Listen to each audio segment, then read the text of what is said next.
வணக்கம், good morning, welcome back to Rainman studio. இது உங்கள் வெங்கடேஷ் மேஸ் ரெயின்மேன். இனிய காலை வணக்கம். இன்றைய வானிலை நிகழ்வு பார்க்கறதுக்கு முன்னாடி இது என் தனிப்பட்ட வானிலை அறிக்கை. அதிகாரப்பூர்வ வானிலை முன்னறிவிப்பு மற்றும் தகவல்களுக்கு இந்திய வானிலை ஆராய்ச்சி மையம் மற்றும் அரசு சார் அறிவிப்புகளை பின்தொடரவும்.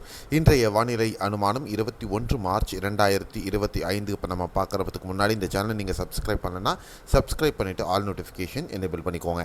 இன்றைய வானிலை அமைப்பில் மத்திய வங்கக்கடல் பகுதிகளுக்கு மேலே நிலவக்கூடிய, அதாவது ஹெட்பேயில் நிலவக்கூடிய ஒரு உயரழுத்தம். அது மட்டும் இல்லை, காற்றின் திசையில் வேக மாறுபாடுகளும் காணப்படுகிறது மற்றும் திசையின் வேறுபாடுகளும் காணப்படுகிறது. வட தமிழகத்தில் பெரும்பாலும் உலர்ந்த காற்றினுடைய வருகை அதிகமாக இருக்கிறது.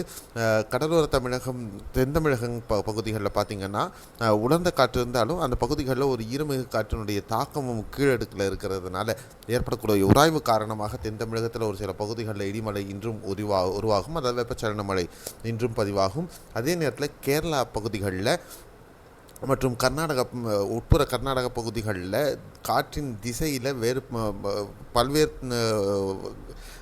மாறுபாடுகள் காணப்படுவதனால உராய்வின் காரணமாக இந்த மழை, வெப்பச்சலன மழையானது அந்த பகுதிகளில் பதிவாகும். Mango showers and coffee showers என சொல்லக்கூடிய இந்த வெப்பச்சலன காலம் வரக்கூடிய நாட்களில் கேரளா, கர்நாடகா மற்றும் உட்புற தமிழக பகுதிகளில் இன்னும் வலுவடைய இருக்கிறது. அப்படிங்கிறது தான் இன்று முதல் நம்ம கவனிக்க வேண்டிய மிக முக்கியமான ஒரு விஷயம். அடுத்த 24 மணி நேரத்திற்கு மழைக்கான வாய்ப்புகள் பொறுத்தவரை தமிழகத்தில் பெரும்பாலான பகுதிகளில், அதாவது வட தமிழகத்தில் பெரும்பாலான பகுதிகளில் ஒரு வறண்ட வானிலை நிலவும். வெப்பநிலையும் பார்த்திங்கன்னா 2 முதல் 3 டிகிரி உட்புற வட தமிழகத்தில் உயர்ந்து காணப்படுவதற்கு வாய்ப்புகள்.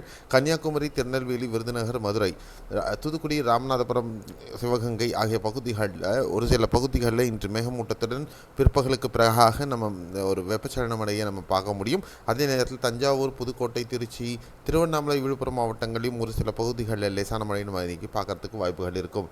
தேனி, திண்டுக்கல் மாவட்டங்களில் இன்று பரவலாக மிதமானது முதல் கனமழை சில பகுதிகளிலும், வால்பாறை, கொடைக்கானல் ஆகிய பகுதிகளில் சில பகுதிகளில் கனமழையும் நம்ம இன்றைக்கி எதிர்பார்க்கலாம். அதே நேரத்தில் கேரளாவில் பொறுத்தவரையிலும் ஆலப்புழா, பத்தனம்திட்டா, கோட்டயம், இடுக்கி, எர்ணாகுளம், மலப்புரம் ஆகிய பகுதிகளில் இன்று பரவலாக இடிமழை பதிவாகிறதுக்கான வாய்ப்புகள். தமிழகத்தில் மீண்டும் மலைவாச ஸ்தலங்களில் நீலகிரி மாவட்டத்திலையும் இன்று மிதமானது முதல் கனமழை பதிவாக வாய்ப்பு. வயநாடு மற்றும் உட்புற கர்நாடக பகுதிகளான கொடகு, சிக்மகளூர், ஷிமோகா பகுதிகளிலையும் இன்று இடியுடன் கூடிய மிதமானது முதல் கனமழை பதிவாக வாய்ப்பு. மற்ற அசன், தட்சிண கன்னடா, உடுப்பி, உத்தர கன்னடா பகுதிகளிலையும் பரவலாக இடிமழை பதிவாக வாய்ப்புகள் இருக்கக்கூடும். இதுதான் இன்றைய வானிலை அமைப்பினுடைய சுருக்கமான பதிவு உங்களுக்காக. இது உங்களுக்கு பிடிச்சிருக்கும்னு நினைக்கிறேன். கண்டிப்பாக மறக்காமல் நம்ம சேனலை சப்ஸ்கிரைப் பண்ணிக்கோங்க. மீண்டும் அடுத்த வானிலை அறிக்கையில் நாளை காலையில் இதே நேரத்தில் உங்களுக்கு கூட சந்திக்கிறேன். நன்றி, வணக்கம், பாய், see you, have a nice day.